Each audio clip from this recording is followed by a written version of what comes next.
Assalamualaikum warahmatullahi wabarakatuh. Alhamdulillah, dalam kesempatan kali ini saya, Rofiki dari Lembaga Madrasah Ibtidaiyah Tarbiyatul Islamiyah, akan menerangkan dengan singkat tentang mata pelajaran ilmu pengetahuan alam dan sosial dengan materi wujud dan perubahan wujud benda.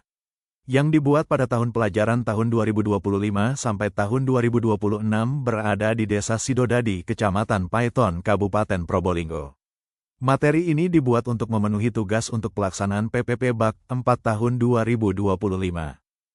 Pun tujuan dari pembelajaran terkait wujud dan perubahan wujud benda tersebut adalah yang 1.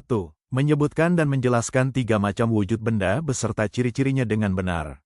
2. Mengidentifikasi jenis-jenis perubahan wujud benda melalui contoh konkret.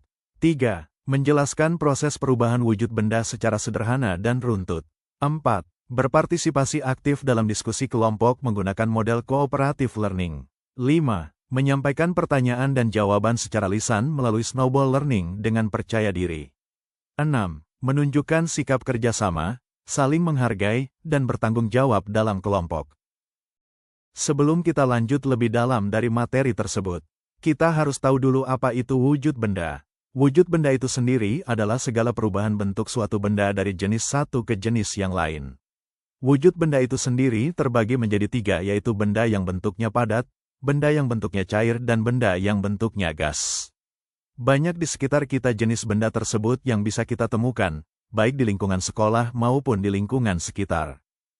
Adapun pengertian dari benda padat itu sendiri adalah bentuk dan volume benda itu sangat padat dan rapat serta teratur, sehingga benda tersebut tidak bisa mengikuti wadah yang secara signifikan.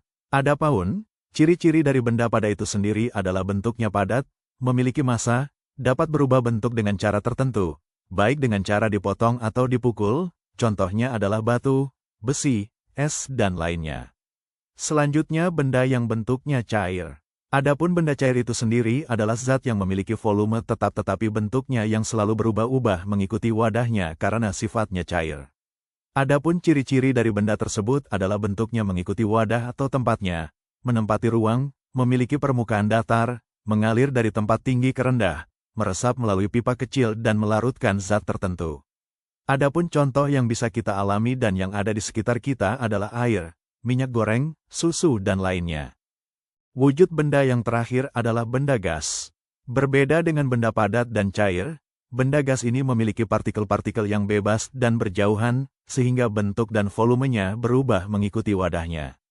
Ciri-ciri dari benda gas adalah bisa menempati ruang, bentuknya yang tidak tetap, memiliki massa, menekan ke segala arah, dan yang paling membedakan adalah benda gas ini tidak dapat dilihat tetapi dapat dirasakan. Adapun contohnya adalah gas, udara, dan uap air. Materi selanjutnya terkait wujud benda. Dari pemaparan sebelumnya yaitu benda padat, benda cair, dan gas, ada beberapa faktor yang mempengaruhi atau mengubah wujud benda, yaitu suhu, ukuran benda, dan jumlah zat. Semakin tinggi suhu maka perubahan wujud zat akan berlangsung lebih cepat. Kemudian ukuran benda, jika berukuran kecil lebih mudah mengalami perubahan daripada benda berukuran besar. Yang terakhir adalah jumlah zat, jika zat dengan jumlah lebih banyak akan lebih sulit mengalami perubahan. Kemudian selanjutnya macam-macam benda. Dalam perubahan wujudnya, benda dapat berubah atau mengalami perubahan wujud yang berbeda-beda. Di antaranya adalah bisa membeku, bisa mencair, dapat menguap, mengembun, mengkristal, kemudian menyublim. Untuk lebih jelasnya kita pindah pembahasan ke topik berikutnya. Perubahan wujud benda yang pertama adalah membeku, di mana wujud perubahan benda ini dari yang sifatnya atau bentuknya cair menjadi benda padat atau mengeras. Contoh yang bisa kita temukan di aktivitas sehari-hari adalah air yang sifatnya cair, bisa berubah menjadi keras atau pada apabila dimasukkan ke dalam lemari pendingin atau lemari es. Selanjutnya adalah mencair, di mana benda yang pertamanya bersifat keras atau padat, bisa berubah menjadi cair. Contohnya adalah es krim yang tidak perlu dipanaskan akan meleleh dengan sendirinya akibat suhu panas sinar matahari. Selanjutnya tahap perubahan benda adalah menguap, di mana perubahan tersebut awalnya bersifat cair, kemudian dengan hal tertentu dapat berubah menjadi gas atau menguap. Contohnya adalah di saat ibu kita sedang mendidihkan air untuk nantinya diminum, air yang sifatnya cair tersebut dipanaskan, lambat laun akan muncul uap air saat tutup panci tersebut dibuka. Proses perubahan selanjutnya adalah mengembun, di mana wujud benda ini awalnya adalah gas dapat menjadi cair yang disebabkan adanya pendinginan suhu atau temperatur udara. Contohnya, luar gelas yang dituangkan air es ke dalam gelas atau wadah, maka di luarnya pun akan terdapat butiran kecil yang berbentuk cair. Kemudian perubahan bentuk selanjutnya adalah mengkristal. Tahap ini perubahan wujud bendanya berawal dari gas kemudian bisa menjadi padat. Contohnya proses pembuatan garam di laut. Proses ini memanfaatkan energi matahari untuk membuat air lain menguap dan menghasilkan kristal kemudian berubah lebih padat menjadi garam. Yang terakhir adalah proses perubahan bentuk menjadi menyublim, di mana proses ini awalnya berasal dari benda padat, kemudian menjadi gas.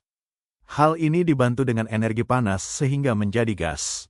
Contohnya, pewangi ruangan yang padat.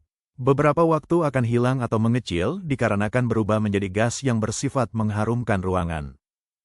Demikianlah penjelasan dari kami terkait wujud dan perubahan wujud benda untuk kelas 4 tingkat Madrasah Ibtidaiyah ini.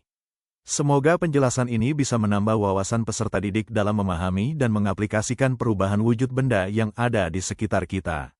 Selebihnya kami mohon maaf apabila terdapat salah kata atau pengucapan dari kami terkait materi yang telah kami buat ini. Terima kasih sebelumnya sudah melihat tayangan ini dan dari ini kami ucapkan wassalamualaikum warahmatullahi wabarakatuh.